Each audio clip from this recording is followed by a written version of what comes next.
Hello மக்களே, welcome to Aspire TNPSC. இன்னைக்கு வந்து ஆர்கியாலஜிக்கல் டிஸ்கவரிஸ் இன் தமிழ்நாடு. இந்த டாபிக் வந்து டிஎன்பிஎஸ்சியோட கரண்ட் ட்ரெண்ட் பேஸ் பண்ணி எப்படி கவர் பண்ணணும் அதுதான் நான் வந்து சொல்ல போறேன். ஆர்கியாலஜிக்கல் டிஸ்கவரிஸ் இன் தமிழ்நாடு இந்த டாப்பிக்ல மொத்தம் வந்து 8 ஹெட்டிங்ஸ் வந்துட்டு இருக்கு. இந்த எட்டு ஹெட்டிங் நம்ம கவர் பண்ணிட்டோம்னாலே நமக்கு வந்து மேஜர் கண்டென்ட், இந்த டாபிக் ரிலேட்டடான மேஜர் கண்டென்ட் வந்து கவர் ஆகிரும். ஃபர்ஸ்ட் டாபிக் வந்து என்ன அப்படின்னா சைட் நேம். எக்ஸ்கவேட் பண்ண சைட் நேம் ஃபர்ஸ்ட் என்ன நம்ம வந்து தெரிஞ்சுக்கணும். ரெண்டாவது அந்த சைட் வந்து எந்த நதிக்கரை பக்கத்துல இருக்கு, எந்த ரிவர் பேங்க் பக்கத்துல இருக்கு, அந்த ரிவர் பேங்க் வந்து எந்த தாலுக் அண்ட் டிஸ்ட்ரிக்ட்ல இருக்குன்றத வந்து நோட் பண்ணிக்கோங்க. தேர்ட் ஒன் வந்து என்ன அப்படின்னா அந்த சைட் வந்து ஃபர்ஸ்ட் அந்த சைட்டை வந்து யார் டிஸ்கவர் பண்ணாங்க அண்ட் எந்த இயர்ல டிஸ்கவர் பண்ணாங்கன்றத வந்து தெரிஞ்சு வச்சுக்கோங்க. ஃபோர்த் ஒன் வந்து என்னன்னா அவரை தொடர்ந்து வேற யார் வந்து அந்த சைட்டை வந்து டிஸ்கவர் பண்ணாங்க அப்படின்றதையும் வந்து பார்த்து வச்சுக்கோங்க. ஃபிஃப்த் வந்து யூனிக் மெட்டீரியல்ஸ்.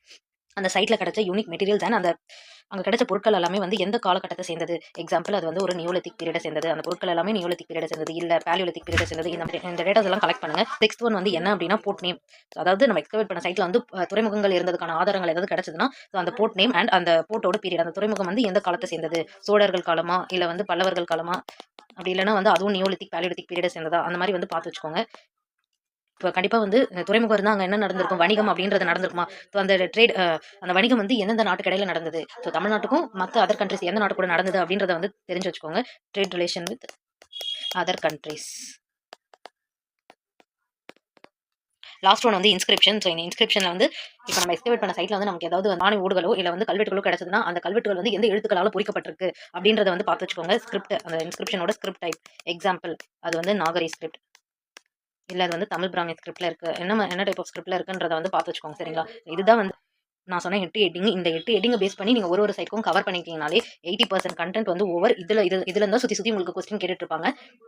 ஸோ இந்த கண்டென்ட், இந்த டேட்டாஸ் எல்லாமே இப்போ நான் சொன்ன ஹெட்டிங்க்கு டேட்டாஸ் எல்லாமே நம்ம எங்கேருந்து கலெக்ட் பண்ணணும் அப்படின்னா நம்ம தமிழ்நாடு கவர்மெண்டோட ஆர்கியாலஜி டிபார்ட்மெண்டோட பாலிசி நோட் இதில் இருந்தால் கலெக்ட் பண்ணணும். ஸோ அதை நீங்கள் எங்கேருந்து எடுக்கணுன்றதை நான் வந்து கவர்மெண்ட் ஆஃப் தமிழ்நாடு இருக்குங்களா, அந்த வெப்சைட்டில் நீங்கள் போனீங்கனாலே உங்களுக்கு வந்து ஒரு டிபார்ட்மெண்ட் நேம்ஸ் இருக்கும். அந்த டிபார்ட்மெண்ட் உள்ள கிளிக் பண்ணிங்கன்னா இந்த மாதிரி உங்களுக்கு ஷோ ஆகும். ஸோ ஆர்கியாலஜி டிபார்ட்மெண்ட் வந்து நீங்கள் வந்து எங்கேருந்து எடுக்கணும், tourism culture and religious endowment department இதுக்குள்ள போனீங்கன்னா வரும். ஸோ இங்கே policy note of archaeology department 2024 to 25. So இந்த பாலிசி நோட்ல இருந்து நீங்கள் எல்லா கண்டென்ட்டுமே எடுத்துடலாம். இப்போ நான் காமிச்சேன்ல, இந்த டேட்டாஸ் எல்லாமே நீங்கள் வந்து அதுல இருந்து எடுத்துடலாம். அதுதான் உங்களுக்கு எக்ஸாம்லையும் கேட்பாங்க. நீங்கள் வந்து எந்தெந்த இயரோட பாலிசி நோட் எடுக்கிறீங்கன்னா last year 2024 policy note. Then இப்போ ஏப்ரல் மந்த் நமக்கு சட்டமன்றம் கூட்டுவாங்கல்ல, அப்போ வந்து என்ன பண்ணுவாங்க, பாலிசி நோட் ரிலீஸ் பண்ணுவாங்க. அந்த நியூ பாலிசி நோட் இது ரெண்டுமே கம்பைன் பண்ணி நோட்ஸ் எடுத்து வச்சுக்கோங்க. இதெல்லாம் இருந்தால் உங்களுக்கு வந்து மேஜர் கொஸ்டின்ஸ் வரும். நீங்கள் வந்து பாலிசி நோட் படிச்சுட்டு அது போக நீங்கள் வந்து என்ன பண்ணுறீங்கன்னா இந்த 53 சைட்டுமே படிங்க. ஏன்னா மேட்ச் ஃபாரிங் டைப்ல கேட்பாங்க. ஒரு எக்ஸ்கவேஷன் சைட் கொடுத்துட்டு அது வந்து எந்த டிஸ்ட்ரிக்ட்ல இருக்குன்னு கேட்பாங்க. அப்படி இல்லை அப்படின்னா வந்து எந்த பீரியட சேர்ந்தது அப்படின்றத கேட்பாங்க. ஸோ கண்டிப்பாக இதை வந்து படிச்சு வச்சுக்கோங்க. குரோனாலஜிக்கல் ஆர்டர்ல வந்து அரேஞ்ச் பண்ண கூட சொல்லுவாங்க. ஸோ சொல்ல முடியாது. இதையும் கண்டிப்பாக பார்த்து வச்சுக்கோங்க நீங்கள்.